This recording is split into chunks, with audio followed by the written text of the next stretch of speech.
ಎಲ್ಲರಿಗೂ ನಮಸ್ಕಾರ. Sunita NS YouTube ಚಾನಲ್ಗೆ ಎಲ್ಲರಿಗೂ ಸ್ವಾಗತ. ನಾನಿವತ್ತು ಸಿಂಪಲ್ಲಾಗಿ ಮಸಾಲೆನ ರುಬ್ಬದಲೇ ಹೇಗೆ ಮೀನು ಸಾಂಬಾರು ಮಾಡೋದು ಅಂತ ತೋರಿಸ್ತಾ ಇದ್ದೀನಿ. ನಾನಿಲ್ಲಿ 1 kg ಆಗೋಷ್ಟು ಒಳ್ಳೆ ಪಾಂಪ್ಲೆಟ್ನ ತಗೊಂಡಿದ್ದೀನಿ. ಯಾವುದೇ ಮೀನಾದ್ರೂ ತಗೋಬೋದು. ಚೆನ್ನಾಗಿ ವಾಶ್ ಮಾಡ್ಕೊಂಡು ಇದಕ್ಕೆ 1 ಟೇಬಲ್ ಸ್ಪೂನಷ್ಟು ಅರಿಶಿನ ಪೌಡರ್, 1 ಟೇಬಲ್ ಸ್ಪೂನಷ್ಟು ಚಿಲ್ಲಿ ಪೌಡರ್, 1 ಟೇಬಲ್ ಸ್ಪೂನಷ್ಟು ಧನಿಯಾ ಪೌಡರ್, ಸ್ವಲ್ಪ ಉಪ್ಪು, ಸ್ವಲ್ಪ ಹುಣಸೆ ಹಣ್ಣಿನ ರಸನ ಹಾಕೋತಿದ್ದೀನಿ.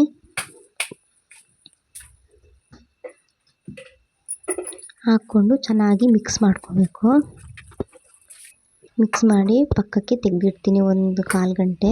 ಈಗ ಒಂದು ಬಾಣಲೆನ ಬಿಸಿಗಿಟ್ಟು ಅದಕ್ಕೆ ಸ್ವಲ್ಪ ಎಣ್ಣೆನ ಹಾಕೋತಿದ್ದೀನಿ. ಎಣ್ಣೆ ಸ್ವಲ್ಪ ಬಿಸಿ ಆದಮೇಲೆ ಒಂದು 4 ಮೀಡಿಯಮ್ ಸೈಜ್ ಈರುಳ್ಳಿನ ಕಟ್ ಮಾಡಿಕೊಂಡು ಸೇರಿಸ್ಕೊತಿದ್ದೀನಿ. ಸೇರಿಸ್ಕೊಂಡು ಚೆನ್ನಾಗಿ ಫ್ರೈ ಮಾಡ್ಕೋಬೇಕು.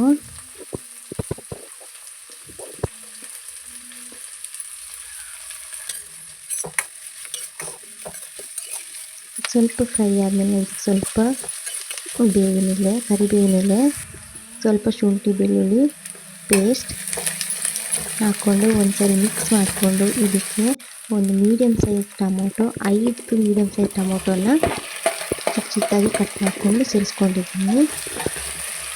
ಇದನ್ನು ಚೆನ್ನಾಗಿ ಫ್ರೈ ಮಾಡ್ಕೋಬೇಕು. ಇದು ಪೂರ್ತಿ ಮೆತ್ತಗಾಗೋ ತನಕ ಫ್ರೈ ಮಾಡ್ಕೋಬೇಕು. ಸ್ವಲ್ಪ ಉಪ್ಪನ್ನು ಸೇರಿಸ್ಕೊತಿದ್ದೀನಿ. ಉಪ್ಪನ್ನು ಸೇರಿಸ್ಕೊಂಡು ಒಂದು ಮಿಕ್ಸ್ ಕೊಟ್ಟು ಒಂದು 2-3 ನಿಮಿಷ ಇದಕ್ಕೆ ಮುಚ್ಚಳ ಮುಚ್ಚಿ ಬೇಯಿಸ್ಕೊತೀನಿ. ಟೊಮೊಟೊ ಚೆನ್ನಾಗಿ ಬೇಯಬೇಕು ಅದಕ್ಕೆ. ಈಗ 2-3 ನಿಮಿಷ ಆಗಿದೆ.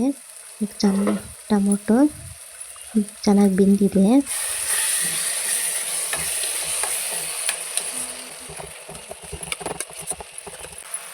ಇವಾಗ ಇದು ಸ್ವಲ್ಪ ಅರಿಶಿನ ಪೌಡರ್, ಸ್ವಲ್ಪ ಚಿಲ್ಲಿ ಪೌಡರ್, ಸ್ವಲ್ಪ ಧನಿಯಾ ಪೌಡರ್ನ ಹಾಕೋತಿದ್ದೀನಿ. ಹಾಕ್ಕೊಂಡು ಚೆನ್ನಾಗಿ ಮಿಕ್ಸ್ ಮಾಡ್ಕೋಬೇಕು. ಚೆನ್ನಾಗಿ ಮಿಕ್ಸ್ ಮಾಡಿಕೊಂಡು ಸ್ವಲ್ಪ ಹುಣಸೆ ಹಣ್ಣಿನ ರಸನ ಹಾಕೋತಿದ್ದೀನಿ. ನಾನು ಆವಾಗಲೇ ಮೀನು ಕಲಸೋಷ್ಟೊತ್ತಿಗೆ ಏನೇನು ಮಸಾಲೆಗಳನ್ನ ಹಾಕಿದ್ದೆ ಸೇಮ್ ಅದೇ ಮಸಾಲೆಗಳನ್ನ ಇನ್ನೊಂದು ಸರಿ ಹಾಕ್ಕೋತಿದ್ದೀನಿ. ಇನ್ನೊಂದು ಸರಿ ಮಿಕ್ಸ್ ಮಾಡಿಕೊಂಡು ಸ್ವಲ್ಪ ಉಪ್ಪನ್ನು ಸೇರಿಸ್ಕೊತೀನಿ.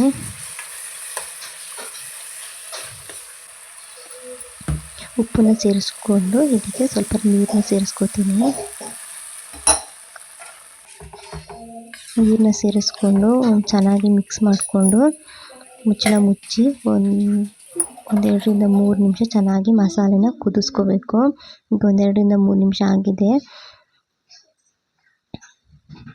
ಇವಾಗ ನಾನು ಕಲಸಿಟ್ಟಂಥ ಮೀನನ್ನ ಸೇರಿಸ್ಕೊತಿದ್ದೀನಿ.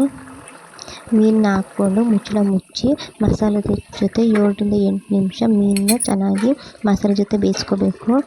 ಇವಾಗ 7-8 ನಿಮಿಷ ಆಗಿದೆ. ಈಗ ಕೊನೆಯದಾಗಿ ಬೇಕಾದರೆ ಕೊತ್ತಂಬರಿ ಸೊಪ್ಪನ್ನು ಸೇರಿಸ್ಕೋಬೋದು. ನನಗೆ ಕೊತ್ತಂಬರಿ ಸೊಪ್ಪು ಇರಲಿಲ್ಲ, ಹಂಗಾಗಿ ಸೇರಿಸ್ಕೊಂಡಿಲ್ಲ.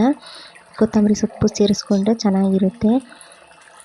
ನಾವು ರುಬ್ಬಿ ಮಾಡೋ ಮೀನು ಸಾಂಬಾರಿಗಿಂತನೂ ಈ ರುಬ್ಬದಲ್ಲೇ ಮಾಡಿರೋ ಈ ಮೀನು ಸಾಂಬಾರು ತುಂಬಾ ಚೆನ್ನಾಗಿರುತ್ತೆ. ಒಂದ್ಸರಿ ಟ್ರೈ ಮಾಡಿ ನೋಡಿ, ಬೇಗನೂ ಆಗುತ್ತೆ. ಈ ವಿಡಿಯೋ ಇಷ್ಟ ಆದರೆ ಒಂದು ಲೈಕ್ ಮಾಡಿ, ಶೇರ್ ಮಾಡಿಕೊಂಡು ನನಗೆ ಸಪೋರ್ಟ್ ಮಾಡಿ. ನನ್ನ ವಿಡಿಯೋ ನೋಡಿದ ಎಲ್ಲರಿಗೂ ಧನ್ಯವಾದಗಳು.